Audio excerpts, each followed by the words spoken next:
આમોદ પંથકમાં હાલ મગરોનો ભય ફેલાયો છે। ધાધર નદીનું જળસ્તર ઘટવા મગરો ખોરાકની શોધમાં ગામડાઓ અને શહેરી વિસ્તારોમાં પ્રવેશી રહ્યા છે। છેલ્લા 3 દિવસમાં આમોદ નગર વિસ્તારમાં 2 મગરોની સુરક્ષિત રીતે પકડવામાં આવ્યા છે, જેના કારણે સ્થાનિકોમાં ચિંતા વધી છે। ગઈકાલે રાત્રે આમોદના જલારામનગર વિસ્તારમાં મહેન્દ્રભાઈના ઘરના વાડા પાસેથી ગટરમાં એક મગર દેખાતા સ્થાનિકોને ભયભીત થઈ ગયા હતા। અંદાજે 4 થી 5 ફૂટ લાંબો આ મગર અચાનક બહાર આવતા લોકોમાં ગભરાટ ફેલાયો હતો।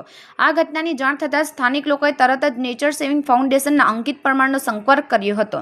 અંકિત પરમાર અને તેમની ટીમ તાત્કાલિક સ્થળ પર પહોંચી હતી। સ્થાનિકોની મદદથી લગભગ 2 કલાકની ભારે જહેમત બાદ મગરને સુરક્ષિત રીતે પકડી પાડવામાં આવ્યો હતો। આ રેસ્ક્યુ ઓપરેશન જોવા માટે મોટી સંખ્યામાં લોકો અને બાળકો એકઠા થયા હતા। પકડાયેલા મગરને ત્યારબાદ વન વિભાગની કચેરી ખાતે લઈ જવામાં આવ્યો હતો।